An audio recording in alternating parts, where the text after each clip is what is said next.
Module Overview. Introduction. The institutional foundations of economic performance. Economies do not exist in isolation. They are deeply embedded within political institutions. The structure and functioning of these institutions determine who makes decisions, how they are made, for whose benefit, and under what rules. Political institutions shape incentives for policymakers, distribution of resources, market confidence and investment climates, rule enforcement and corruption levels, fiscal and monetary policy stability. This module provides a rigorous exploration of how institutions like democracy, bureaucracy, judiciary, political parties, electoral systems, and federal structures directly and indirectly affect economic behavior, development trajectories, and outcomes. 2. What are political institutions? Political institutions are the formal and informal rules, norms, and organizations that structure political action.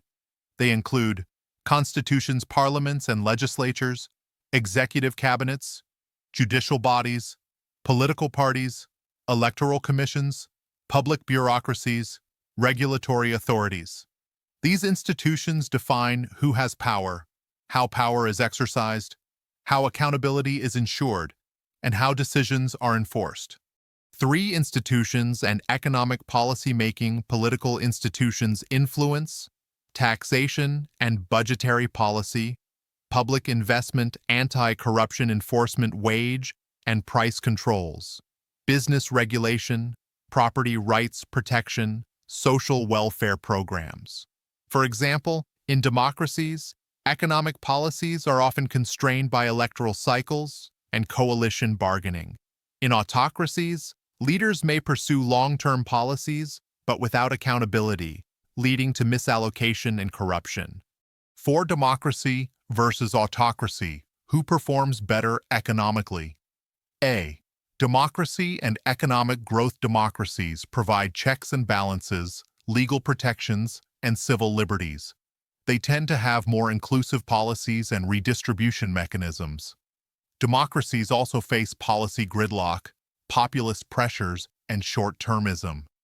They often perform better in human development, infrastructure investment, and public service delivery. B.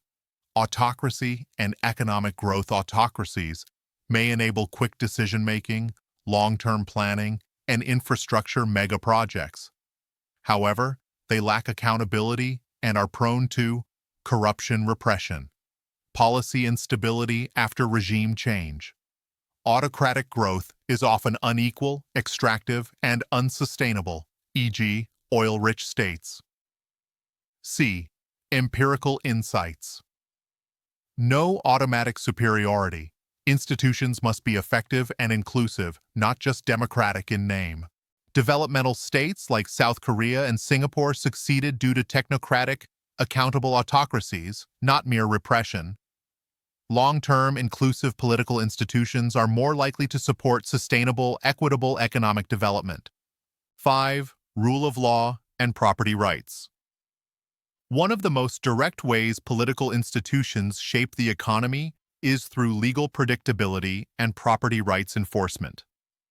Strong rule of law encourages domestic and foreign investment. Weak enforcement creates uncertainty, discouraging entrepreneurship and long-term planning. Corruption and impunity undermine trust in government and reduce economic participation.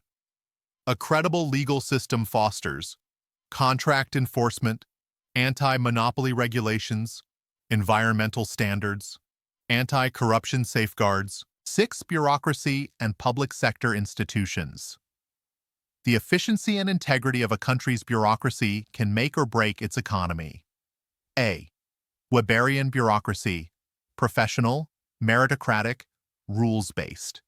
Promotes efficiency, continuity, and effective service delivery.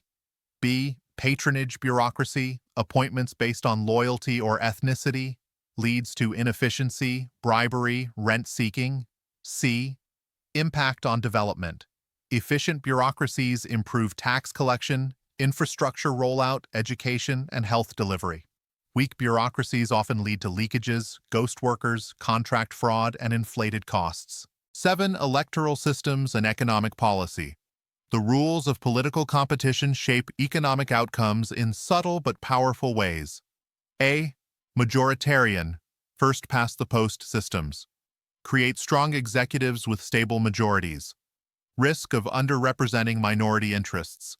Policies may skew toward populism or majoritarian bias. B. Proportional representation systems. Encourage coalition governance and compromise. Greater inclusion of diverse political and regional voices. May slow policy implementation but promote consensus-based growth. C. Electoral competition and economic cycles. Pre-election spending spikes and post-election austerity are common in democracies, e.g., Nigeria, India. Political business cycles distort fiscal responsibility. 8. Decentralization and federalism. Political decentralization can improve or undermine economic outcomes. Pros. Local governments understand community needs better. Enhances fiscal autonomy, policy innovation, and citizen engagement. Cons. Local elites may capture decentralized power. Inefficiencies, duplication of services, poor coordination and corruption.